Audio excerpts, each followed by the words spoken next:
Bonjour et bienvenue dans la chaîne de Mathématiques Sciences. Aujourd'hui, je prends à expliquer une nouvelle vidéo. Cette vidéo, donc, tout simplement en mathématiques pour les premières spécialités.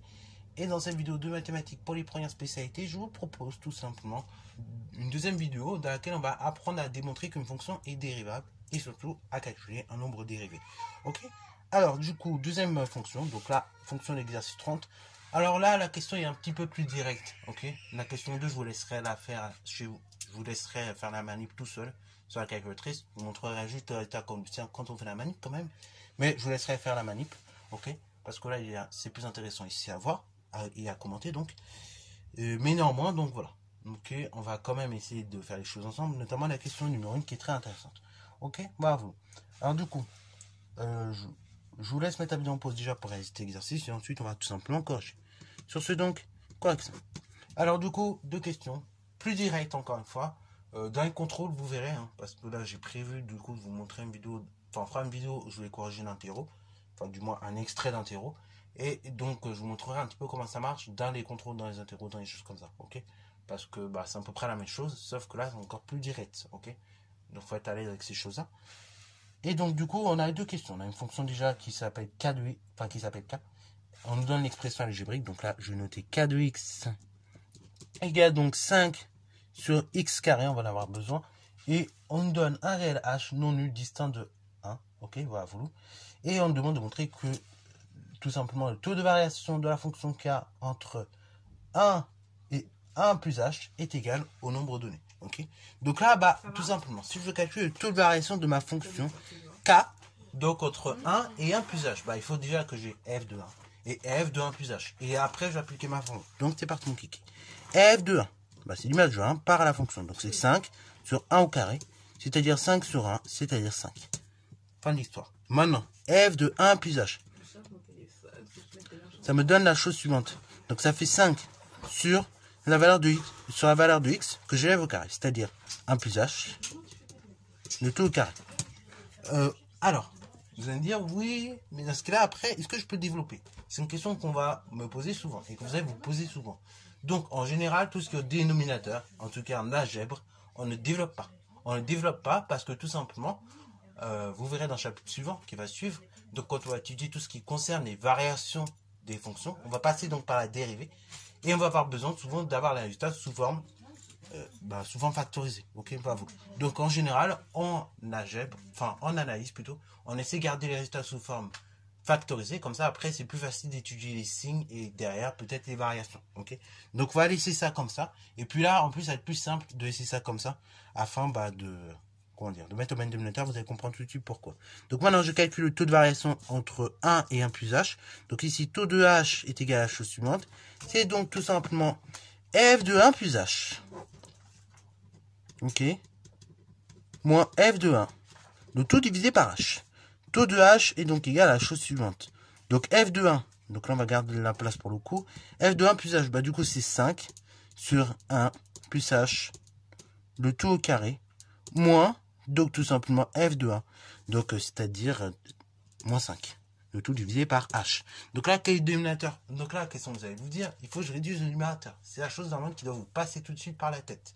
Or, si je veux réduire le numérateur, bah, vous avez une présence de soustraction.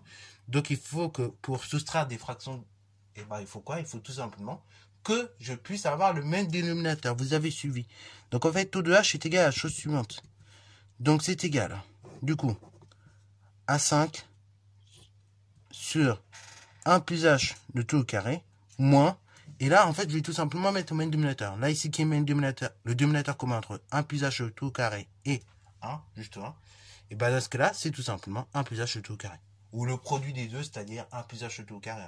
Ok, 1 fois 1 plus h tout au carré, bah c'est 1 plus h tout au carré. Donc du coup, la première fraction, en fait, je reste telle quelle. Et la seconde, du coup, je multiplie par 1 plus h le tout au carré. Le tout divisé par 1 plus h le tout au carré. Vous avez compris? Le tout divisé encore par h. Taux de h, c'est égal à la chose suivante. Donc, du coup, on réduit. Donc là, on réduit tout au même dénominateur. Donc ça fait 5 moins 5 facteur de 1 plus h, le tout au carré, le tout divisé par h. Enfin, le tout divisé par, 1 plus h, le tout au carré, et lui-même divisé par h. Ok, donc là, on va mettre les équivalences pour mieux se repérer. Alors, on n'a pas fini, regardez. Là, donc, ici, je peux factoriser par 5. Hein. Je vois que le facteur commun ici, c'est 5 hein, dans ces deux termes pour ce numérateur-là. Donc, je vais factoriser par 5. Donc, ça fait tout de h égale à la chose suivante. Alors, pareil, il y a deux types d'élèves sur ce genre de questions. Soit il y a des élèves un peu qui vont réfléchir, qui vont se dire, bon, il y a un facteur commun 5, et ben pourquoi pas factoriser par 5, ok? Pourquoi pas? C'est ce que je vais tenter de faire, et après on verra ce qu'on peut faire derrière suite à cette factorisation. Ou soit, bah, tout simplement, on peut développer, ok, bah, vous. Et de là, on refactorisera. Donc, vous faites comme vous voulez. Encore une fois, là, dans un premier temps, c'est vrai que c'est pas mal de factoriser. Ok, on peut factoriser si on veut. Donc, le tout, on divise par h. Et pour le numérateur, du coup, ça nous donne 5 facteur de 1, puisque 5 fois 1 égale 5, moins, tout simplement, 5 facteur de 1 plus h, le tout au carré. Ok, voilà, vous. Le tout divisé par 1 plus h, le tout au carré. Et là, maintenant, bah, là, ça commence à ressembler à quelque chose que j'aime bien. Ok, voilà. Là, on commence à revenir. Alors, d'ailleurs, c'est pas... pardon, là, j'ai oublié, c'est pas 5, mais c'est 1, en fait. Ok, donc directement, moins 1 plus h tout au carré. Ok. Alors là, on commence à revenir sur quelque chose d'intéressant. Là, déjà, ce que je peux faire, c'est supprimer ce moins, supprimer cette parenthèse. Et là, pour le coup, par contre, je vais développer. Ok, je vais pas avoir le choix. Il va falloir que je développe dans un premier temps. Donc, taux de h égale à la chose suivante. Donc, je vais développer tout simplement et vous allez voir ce que ça va me donner. Ok, voilà. Donc, du coup, le tout est divisé par h, je le rappelle. Du coup, pour le numérateur, donc là, ce dénominateur pareil, je ne touche pas. Et après, ça me fait 5 facteur de 1 moins, donc 1 plus h tout au carré, bah, ça se développe en 1 carré, donc 1 directement, plus 2h plus h au carré. Le tout fermé sur de la parenthèse. Équivaut donc à la chose suivante. Tout de h égale. Donc, maintenant, on va tout simplement supprimer cette parenthèse qui est en trop. Donc, ça fait 5 facteur de 1. Et là, j'ai un moins. J'ai un plus précédé, enfin, j'ai un moins. Et il y a la parenthèse devant. Donc là, pour supprimer cette parenthèse, je change le signe de tous les nombres. Donc là, celui-là est positif, il devient négatif. Celui-là est positif, il devient également négatif. Et celui-là, donc, il est positif, il devient négatif. Le tout divisé par h, encore une fois, je le rappelle. Enfin, 1 plus h, le tout carré dans un premier temps. Et le tout lui-même divisé par h. Donc, on va encore un petit peu réduire les choses. Hein. Ok, voilà, plus 1 moins 1, ça fait tout simplement, donc en réalité, donc 0. Et après, bah, il me reste 5. Facteur de, tout simplement la chose suivante, moins 2, h, moins 2h, carré. Ok, voilà. Alors d'ailleurs, c'est pas moins 2h carré, pardon, c'est moins h carré directement, parce que là, il n'y a pas de moins 2. Ok, c'est pas sorti nulle part. Le tout divisé par 1 plus h, le tout carré, et le tout divisé à nouveau par h. Ok, alors là, je vais prendre une page verso. Donc là, maintenant, on en arrive là. Ok, donc on en arrive là, bah, qu'est-ce que je fais? Bah, tout simplement, je vais tenter de refactoriser. Ok, alors je vais factoriser, mais pas n'importe comment. Regardez comment je vais faire les choses. Là, donc, le facteur commun, bah, c'est h en fait, à chaque fois. Donc, je vais tenter de factoriser ma parenthèse par h. Donc, ça fait taux de h égale à la chose suivante. Alors, du coup, ça fait, à nouveau, 5 facteur de h. Donc là, je vais même mettre des crochets comme ça, ce sera plus visible pour vous. Facteur de h, moins 2, ok. Donc, tout simplement, moins h, ok, voilà. Je ferme le tout la parenthèse. Le tout divisé par 1 plus h, le tout au carré, le tout divisé par h. Là, maintenant, j'en arrive là. Qu'est-ce que je peux faire de plus? Bah, le mieux là, il n'y a pas 150 000 solutions. Le mieux, ça va être quoi? Ça va être de tout simplement de simplifier cette fraction. En général, on n'aime pas trop les multiplications, enfin, on n'aime pas trop les divisions sur les divisions. On n'aime pas enchaîner les divisions sur les divisions. Donc, vous savez que diviser par une fraction, ça revient à multiplier par son inverse. Ce qui veut dire que diviser toute cette quantité par h revient à multiplier tous. Ça revient à multiplier toute cette quantité par l'inverse de h, c'est-à-dire 1 sur h. Équivaut donc à taux de h égale à la chose suivante. Donc, c'est 5 facteur de, enfin, entre crochets, facteur de h, qui est lui-même facteur de moins 2, plus h, donc le tout que l'on divise par 1 plus h, donc 1 plus h, le tout carré, je n'oublie pas, multiplié par l'inverse de 1 plus h, enfin de h, donc 1 plus h. Ok, là je peux essayer tout simplement de séparer les choses, c'est-à-dire que le 5, Alors là, regardez. Maintenant, si je regarde juste l'expression d'arrivée, à un moment donné, je dois obtenir 5. Ok, voilà, je dois obtenir 5. Je dois obtenir un 10 et tout ça. Donc là, j'arrive pas à bien voir les choses. Par contre, en revanche, dans l'expression finale, il n'y a pas de H au dénominateur. Et donc, j'ai pas de H comme ceci au numérateur. Ok. Donc, ce dont je vais faire, pour ne pas me surcharger, pour pas me surcharger, c'est que je vais découper la fraction. On va un petit peu régler la fraction. Ça fait taux de H égale la chose suivante. Donc, ça fait, parce que quand vous avez des multiplications comme ça, en fait, eh ben, on peut un petit peu casser ces multiplications. Je m'explique.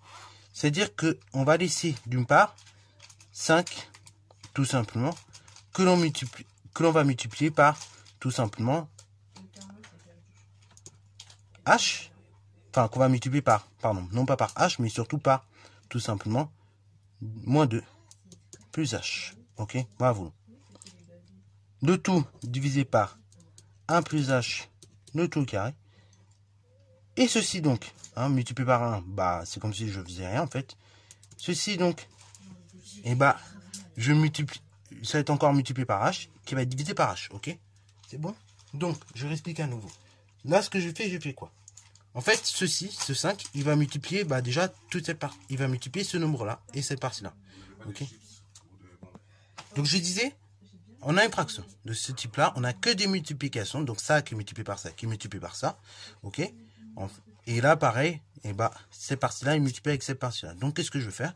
Je vais regrouper ça avec ça, pour espérer obtenir à un moment donné un moins 10, peut-être, et un 5H.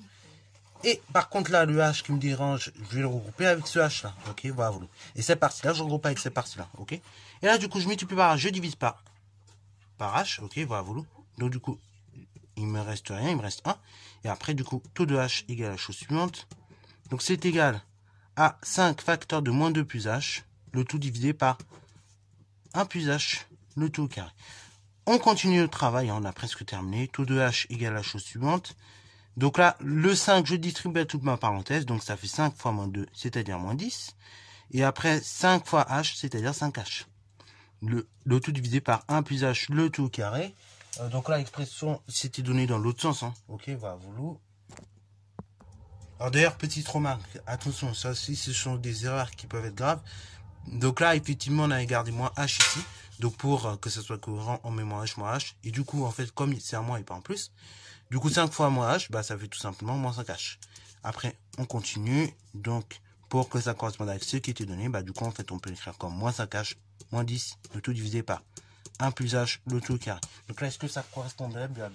Est-ce que l'expression que j'ai ici correspond bien avec ce qui m'était donné? Eh bah oui, ça correspond bien avec ce qui m'était donné. Donc, question 2, bah, montrer que la fonction k est dérivable en 1 et déterminer la valeur de k' de 1. Et donc, vérifier le résultat à l'aide de la calculatrice. Donc, pour réaliser cette question, bah, tout simplement, on va calculer la limite de ce taux de variation lorsque h tend vers 0. Donc, si h tend vers 0, qu'est-ce qui va se passer?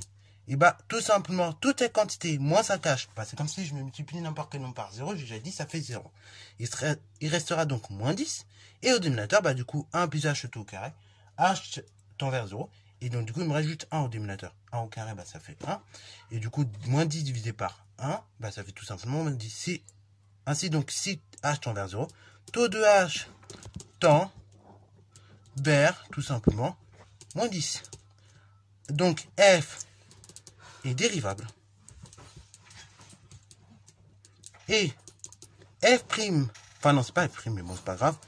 Vous avez compris, c'est k qui est dérivable. Et k', donc on a dit de 1 égale moins 10. Ok, bravo. Une fois que j'en suis arrivé là, bah c'est nickel. J'ai réussi à arriver tout simplement à la conclusion.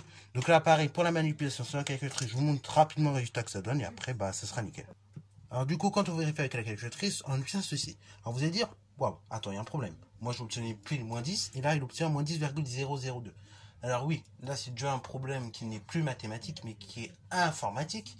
Pour ceux qui font un essai, vous savez pourquoi. C'est parce qu'en fait, en réalité, quand la calculatrice, elle, va calculer le taux de variation, elle va jamais, elle va faire tendre h vers un nombre très très très proche de 0, genre 0,0001. Ok, il sera très très proche de 0, mais il ne sera jamais égal à 0, parce que tout simplement, bah h ne peut pas valoir, enfin, pour la calculatrice, il considère que h ne va pas valoir 0. Donc on fait tendre h vers un nombre très très proche de 0, et du coup c'est pour ça qu'on utilise des nombres quand même qui paraissent pas finis. Voilà, de ce style-là, parce que c'est la calculatrice, c'est un défaut de programmation en fait. C'est une histoire de programmation et non plus une histoire de maths. Donc on va dire que nous en maths on a raison. Par contre, si on est en informatique, voilà, faut savoir qu'en informatique, c'est plutôt ça, c'est plutôt vers ce genre de résultat qu'il faut tendre, ok? Parce qu'encore une fois, c'est de l'informatique, ok? Voilà. Donc sur cette fin de cette vidéo, j'espère qu'elle t'a plu. Si c'est le cas, n'hésite pas à liker, commenter, et on se retrouve en mathématiques et en sciences.